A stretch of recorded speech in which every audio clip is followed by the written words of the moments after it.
Alors, Frédéric Vasseur. Hamilton manque de détails. On parle de centième, qui dans cet F1 équilibré peut faire la différence entre une première et une troisième ligne. Entre un bon et un moins bon week-end, mais ça reste des détails. La compréhension de la voiture, les réglages, la communication, c'est normal quand on change d'équipe. C'est compréhensible, c'est un peu comme la frustration de Leclerc à Monaco. Les pilotes sont compréhensifs, sont compétitifs, pardon. Ils consacrent toute leur énergie au projet, et je comprends qu'ils puissent être tristes ou en colère si les choses vont pas dans leur sens. L'inverse serait mauvais. Il s'agit de continuer à travailler et à pousser honnêtement ensemble.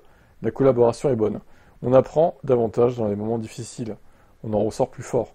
En Espagne, les deux voitures ont eu un problème dans le dernier relais. La performance de Lewis en a souffert.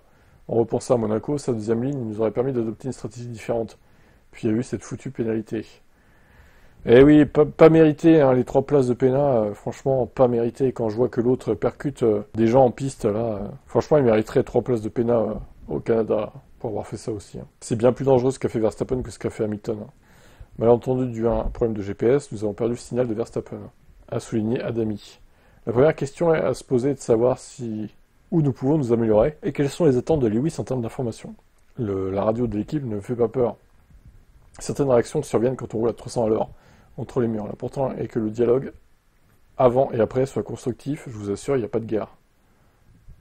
Personne n'est en colère. Nous étions tous, pour des raisons différentes, de ce côté du box pour la pénalité, du côté de Charles pour la pole manquée. Sommes-nous en train de voir le meilleur Leclerc de tous les temps? Je dirais que oui. Il a fait un grand pas en avant en termes de certitude sur ce qu'il veut. Il est plus direct dans ses demandes aux ingénieurs.